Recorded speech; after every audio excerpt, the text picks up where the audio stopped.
Folks, it's Emily with American Resiliency. In today's short video, I'm answering a question from an AR community member named Ivory. Her question, I loved it. I think you're going to want the answer too. She asked, I was wondering if you know where to key into a map with tools to project flood risks for rainfall in inches. With the climbing strength of storms and atmospheric rivers, it would be very useful to be able to see one's own community and its potential to turn into a disaster area like Western North Carolina or Montpelier, Vermont.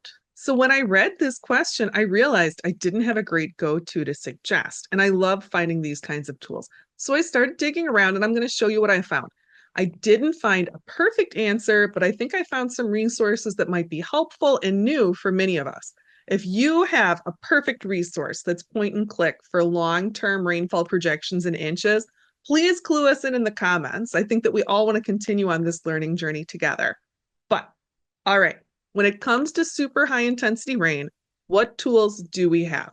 So in terms of the NCA5, which you all know is my go-to resource in terms of projection information, we can get some insight into where super high intensity rains are likely to fall. That's in figure 2.12, which if you've watched the state level outlooks, you've seen me use this figure, especially to point out some of the more dangerous looking conserved features across the subfigures. There's a ton of information in figure 2.12, but some top line information that I think is important are the conserved signals in northern Maine, northwestern Minnesota, western Michigan, over Tonopah, Nevada, Bakersfield, California, and in this line here towards the south of Appalachia, where we are expecting more extreme precipitation as we approach 2C across all three subfigures. So that's some areas where we should be alert for the potential of high intensity, high volume rain,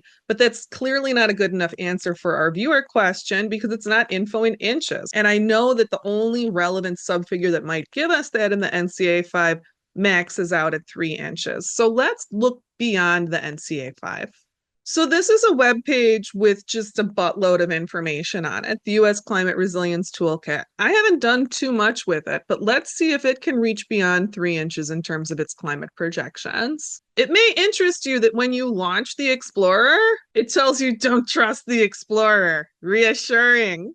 So once we get into the Explorer, we can check out specific locations, and we can see in here a number of visualization tools. Yeah, let's see what factors they got. Unfortunately, it looks to me like much of what they have ported in here is just normal NCA5 dataset information where we're maxing out at 3 inches. We'll look at this again in a minute. However, if you are a hardcore person who's really serious about looking at projected crop conditions, these factors, where we're looking at heating degree, cooling degree, and growing degree days, may be an additional data source of interest to you. I don't know, Ivory. I'm pretty unimpressed. Right now, this is just telling us that we should expect it to happen less than once a year. We're going to get a day where we're going to get more than 3 inches of precipitation in Washington County, Vermont. You can see that the lower and higher emission peaks here are pretty chaotic and that there's not a lot of differentiation between the scenarios, really. So I don't know. I feel like that didn't answer our question that well either, but maybe it's a tool some of you folks out there will enjoy. Let's keep digging. And I was thinking as I started my next phase of the dig, when I went to that regional climate conference in Duluth last October, I heard some FEMA people talking about their updated risk assessment process. FEMA is really concerned about high intensity rain and flooding for obvious reasons. So I figured, let's go poke around the FEMA website. Because I think when we talk about these huge volumes of water falling really fast, even if we can't get inches directly, one of the big points we want to understand is flooding, is the impact of deluge type rain. We want to know, will my house flood? Will the roads potentially wash out in my area? What's the updated watershed impact?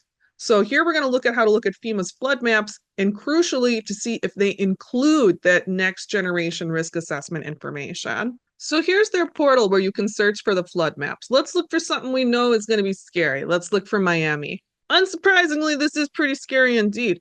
You can see that this map is current from 2009 though, which could make it pretty uninteresting for many of us who are looking forward. Here's the part that I think that may be significant for you. Look in the revisions and amendments folders, and you'll be able to see changes that have been made after November of 23. If you're seeing changes that were made after November of 23, it's much more likely that it's including updated risk assessment information. It's not incorporated on the map, but you can download it and see what's going on. So depending on your location, I can't promise you that they've got the updated revision information in there, but they're working on it. And if you find a revision after 11/23, there's much better chance that that map was revised with the most current climate projections and will give you a better future-facing risk assessment than like 2009 information. FEMA is intensely networked with climate projection info sources. They want to get this info onto the maps. I think that looking at the revision information is a way to kind of check on this work in progress information for yourself. Again, this isn't a great answer to your question, Ivory, but I hope it gives you a couple of point and click type resources that can help you get closer to the answer you want. I wouldn't be surprised if some other community members give us additional resource suggestions in the comments. But I do have one more thing I want to share on this topic. And it isn't point and click, but it is a model where if you invest some time, you could generate integrated risk assessment information on this important topic, high intensity rain. Here, we're going to talk about a risk assessment that doesn't just incorporate rain from a big normal thunderstorm, it also incorporates high intensity rain from tropical storms. So if you're in Georgia or the Carolinas, where it's so crucial for our ongoing resilience that we not see Helene as a one-off, but as an example of the inland hurricane track that's projected to become more common as we move towards 2C, we need to understand these integrated threats. And I want to show you an example. So there are communities that are using these FEMA updates to plan for resilience. And this is a story map that's also a tutorial from Lycoming County, Pennsylvania. This is a fabulous story map example for the AR community because Lycoming County is an area I would 100% put in the destination bucket, and its big challenge is its potential for flooding. In this story map, the community talks about incorporating information related to flooding from tropical storms.